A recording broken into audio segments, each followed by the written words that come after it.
एक शाम प्राची टीवी पर सीरियल देख रही होती है। तभी उसकी सास वहां आती है। अरे सीरियल में तो ऐसे मग्न है जैसे आज रात का खाना पड़ोसी आकर बनाएंगे। मुझे पता ही नहीं था आपने अपने बेटे की शादी पड़ोस में भी की हुई है। हैं? मतलब? मतलब इस घर में सारा काम बहू ही करती है, आप तो सिर्फ खर्राटे मारती हैं। अच्छा जी, फिलहाल तो तुम आराम फरमा रही हो, चलो जाओ, ये मेरे टीवी देखने का समय है। आहा, इसीलिए मुझे भगाया जा रहा है। सॉरी, अब तो बिल्कुल नहीं जाऊंगी। प्राची की इस बात पर दोनों सास बहू के बीच टीवी रिमोट के पीछे बच्चों जैसे छीना झपटी शुरू हो जाती है, जिसके बीच श्लोक भी काम से घर वापस आ जाता है। आज मेरी चूहे बिल्ली की जोड़ी किस बात पर झगड़ रही है? अरे तेरे बीवी मुझे टीवी ही नहीं देखने दे रही। अरे तुम्हारी मम्मी मुझे खाना बनाने के लिए फोर्स कर रही है। अरे वाह, ऐसे बेतुके रीजन पर तो बच्चे भी झगड़ा नहीं करते। अरे मुझे कुछ मत बोल, सब इसने ही शुरू किया है। हाँ हाँ, जैसे आप तो बहुत दूध की धूली है ना। अरे बस, दोनों चुप। प्राची जाओ, खाने की तैयारी करो। और माँ तुम छोड़ो, तुम्हें क्या बोलूं, शांति से अपना सीरियल देखो, मुझे दोबारा लड़ने की आवाज सुनाई नहीं देनी चाहिए। ऐसा बोलकर श्लोक वहां से चला जाता है, जिसके पीछे पीछे प्राची भी कुछ न कुछ बड़बड़ाते हुए रसोई में चली जाती है। हाँ हाँ, सासू जी को तो कुछ बोलेंगे ही नहीं, बस मुझ पर ही हुक्म चलता है, खाना बनाओ, जैसे मैं इनके घर में खाना बनाने के लिए आई हूँ। इसी तरह शाम बीतती है और रात को श्लोक और प्राची की सास खाना खाकर सोने चले जाते हैं, लेकिन प्राची गुस्से में कुछ खाए बिना काम में ही लगी रहती है। इस घर में किसी को घंटा फिक्र नहीं पड़ता, मैं खाऊं या भूखी रहूं। प्राची कुछ देर के लिए रसोई से बाहर जाती है और जैसे ही वापस आती है तो वहां दूध का भरा ग्लास देखकर हैरान रह जाती है। फिक्र पूरी है, बस दिखाना नहीं है।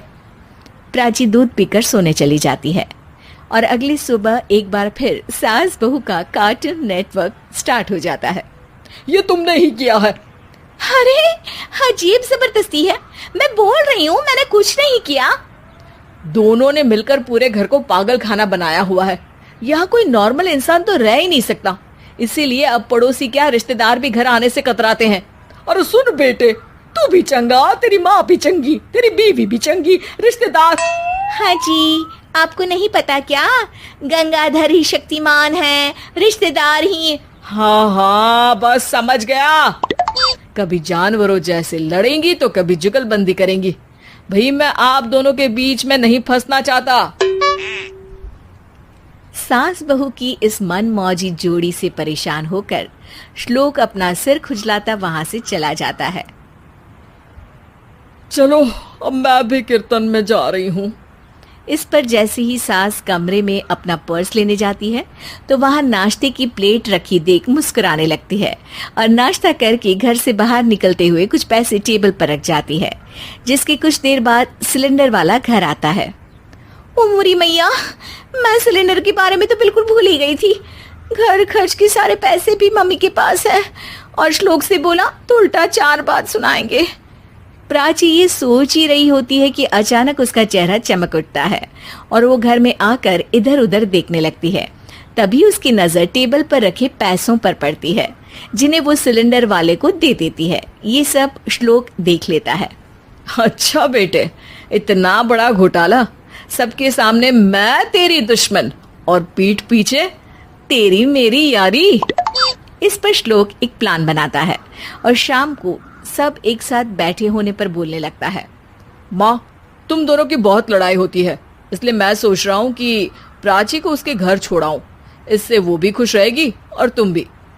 अचानक श्लोक की ये बात सुनकर सास बहू शौक से उसकी तरफ देखती हैं। अरे ऐसे कैसे घर छोड़ाओगे, मुझे कहीं नहीं जाना। अरे तुमने बोला नहीं पर मैंने सुन लिया, तुम्हें मम्मी के साथ रहना अच्छा नहीं लगता, मुझे पता है।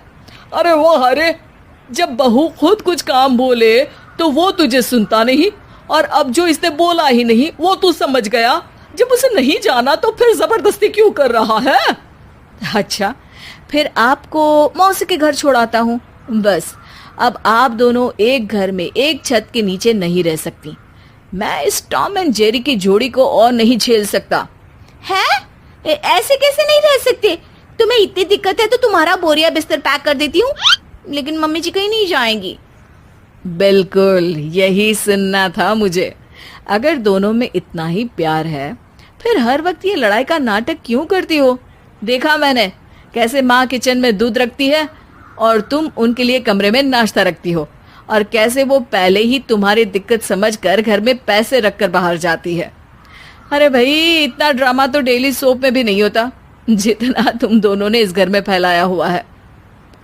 तू हमें टॉम एंड जेरी बोलता है ना, तो याद कर वो दोनों भी एक दूसरे को बाहर वालों की बुरी नजर से बचाने के लिए हमेशा सबके सामने लड़ते थे, लेकिन अकेले में दिक्कत के समय मदद भी तो करते थे।